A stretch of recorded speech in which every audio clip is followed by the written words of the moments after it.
La semana pasada subíamos el Discovery Monday y al martes siguiente nos encontrábamos con Acru sacando el último episodio de Llantas, Seiman y Musso anunciando que el viernes salía Mutable, material inédito de Tori Amos y de David Bowie. Estaba bastante claro que esta va a ser una semana ocupada.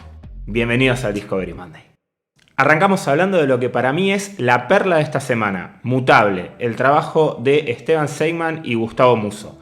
En semanas anteriores nosotros estuvimos repasando los adelantos de este trabajo que fueron saliendo. Este viernes salió el álbum definitivo, es una absoluta joya por donde lo mires. Y la verdad es que esta vuelta me voy a extender un poquitito más que los típicos reviews que hago en este ciclo, porque la obra que tenemos enfrente lo amerita.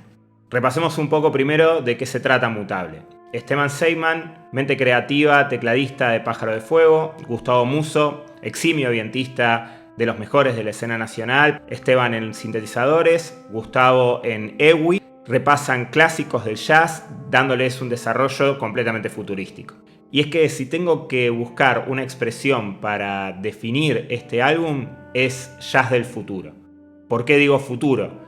Bueno, obviamente los timbres sintéticos, pero también una textura muy interesante que se da, si bien cada uno cubre la mayoría de las veces su rol característico en desarrollo melódico y contexto armónico respectivamente, la similitud de los timbres más la evidente química que existe entre los dos músicos hace que por muchos tiempos se fusione y suene casi como si fuera una única voz. A esta sonoridad que tiene un timbre sintético, ambos artistas le imprimen un carácter completamente orgánico, completamente humano en sus interpretaciones. Es casi como si una inteligencia artificial tipo película de Kubrick que sobreviva a la especie humana encontrara el jazz y lo empezara a tratar de procesar y entender qué es ser un ser humano a partir de lo que está escuchando. En definitiva, a nivel sonido estamos hablando de algo completamente vanguardista, completamente punta de lanza, no solo para la escena nacional, en general. Si me dijeran que eso que estoy escuchando es el último disco de Adam Neely, por nombrar un artista que es muy conocido en el ámbito de internet, no me sorprendería. Ahora, hasta ahí estaríamos hablando de un disco muy interesante, con una sonoridad vanguardista, experimental, etc. Lo que hace realmente especial este disco es que además de todo eso, es un disco de jazz con todas las letras. ¿Por qué digo que este disco es muy jazz? Bueno, por el groove y el swing,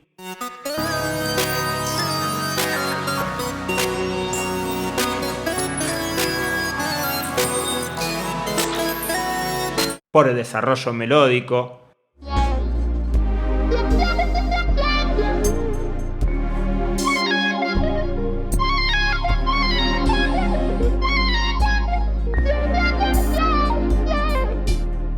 porque a pesar de no tener ni contrabajo ni bajo eléctrico, hay walking.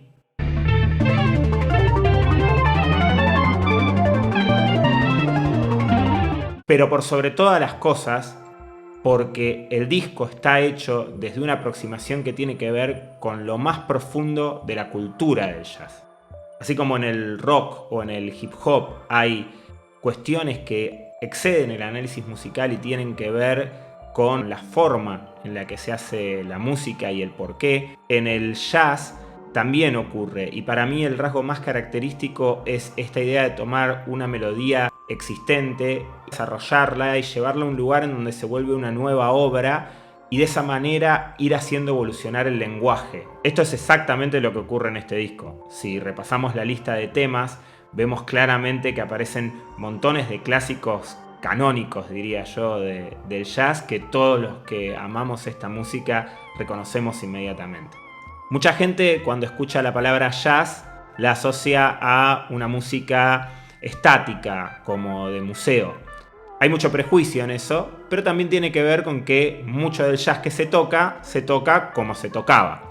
No hay nada de malo en eso, a mí me encanta escuchar jazz tradicional, pero es muy importante que existan álbumes como Mutable, porque son discos que al repasar los temas de los Charlie Parker, de los Miles Davis, nos hacen acordar que ellos en su momento también tocaban música como nunca se había tocado. Desde sus sintetizadores y sus máquinas, Esteban Seiman y Gustavo Musso nos están haciendo sentir que el jazz, con esa capacidad infinita que tiene de evolucionar su lenguaje, sigue más vivo que nunca. Pasamos ahora del jazz al rap. Vamos a hablar del tema ¿Quién? De Acru y Villam, tercer y último tema de su EP Llantas. Como es el tema que cierra la trilogía, vamos a hablar un poco de la canción propiamente dicha y otro poco de la obra en general. De los tres temas que componen Llantas, ¿quién es posiblemente el que lo encuentra más protagonista a Villam en su condición de beatmaker? Nos ofrece un beat noventoso, oscuro en la misma línea de los dos anteriores, y él se la juega mucho con algunos efectos de sonido y voces que van decorando a lo largo del tema. De todas maneras, no es que no haya tirado magia a Villam en los otros dos temas, sino que en este tema, Acru, que suele ser una catarata de técnicas y flows, se lo encuentra durante la mayoría de la obra más relajado, con un flow más constante, más tranquilo y muy concentrado en el mensaje, que tiene barras muy contundentes. Este flow más directo me hace acordar un poco a Urbance, y no estoy tan seguro de que sea absolutamente casual, porque la primera vez que escuchamos esta sonoridad de Villam más Acru fue en un tema de Urbance que salió un poquito antes de los temas de Llantas y se llama Qualay. Y la verdad que en retrospectiva se siente casi como una especie de precuela o episodio cero de esta trilogía. Igual dije la mayoría del tema porque sobre el final del tema Acru pela esto. El vivo mi baila, se queda sin magia. Es muy difícil imitar la masacre verbal que genera Belaria. El villano me tira la core y caigo tripeando los flow. Míramelo bro, que en 5 minutos se callan, es siempre lo mismo, eso ya no pasó. Subímelo low, bájamelo low, sublime, deprime los flow. La mano de Dios del todo el glow, fíjate mi negro, la puerta son no. Nada, rapea desnudo. Me van a bajar el video. Acru y Villam entonces con este tema cierran Llantas, una obra muy coherente, si bien cada tema tiene su identidad, comparten una sonoridad, una oscuridad particular. La producción audiovisual es buenísima y también tiene todo un hilo conductor. Es una obra que deja realmente la vara muy pero muy alta para cualquier cosa que ellos o que otras personas de la escena hagan. Queda esperar qué es lo que viene de El Don, el álbum que va a sacar Acru y que también cuenta con producción de Villam. De hecho es el proceso creativo de El Don el que originó Llantas, y no sabemos si vamos a encontrar este mismo tipo de sonoridades, cuánto de Llantas va a haber en El Don, o si por el contrario es al revés, que justamente estos temas fueron un EP separado porque la sonoridad del Don es distinta, por ahí no sé, más luminosa. Pero la verdad es que, de vuelta, la vara está altísima y nos dejó muy manija para ver qué es lo que va a pasar cuando finalmente salga El Don, que creo que todos los que queremos a Acru lo estamos esperando muchísimo. Nos quedan un par más de novedades para revisar, cortitas y al pie. Hablemos de David Bowie. En estos días se lanzó la versión de 2001 de You Got a Habit for Living, perteneciente a las sesiones de lo que iba a ser el disco Toy de ese año. Este es un disco que nunca fue editado por una serie de disputas legales, si bien en el año 2011 se filtró una versión pirata del mismo. Pero en noviembre de este año sería editado de manera absolutamente oficial como parte de un box set de antología que va desde el año 92 hasta el año 2001 justamente. No soy muy amante de las ediciones póstumas, pero en este caso estamos hablando de Bowie y además de un momento muy particular en su carrera. Las sesiones de Toy fueron las que luego derivaron en el álbum Hidden, que fue su gran vuelta a su sonido glam característico. Y lo que se puede ver en You Got a Habit for Living es justamente esa sonoridad, como está volviendo a esa búsqueda después de un montón de experimentación. Así que yo creo que cuando salga el disco va a ser muy interesante porque es como una especie de eslabón perdido en la evolución del artista. Seguimos con las cortitas y al pie. Tori Amos sacó un single llamado Speaking with Trees, primer adelanto de lo que va a ser su nuevo álbum Ocean to Ocean.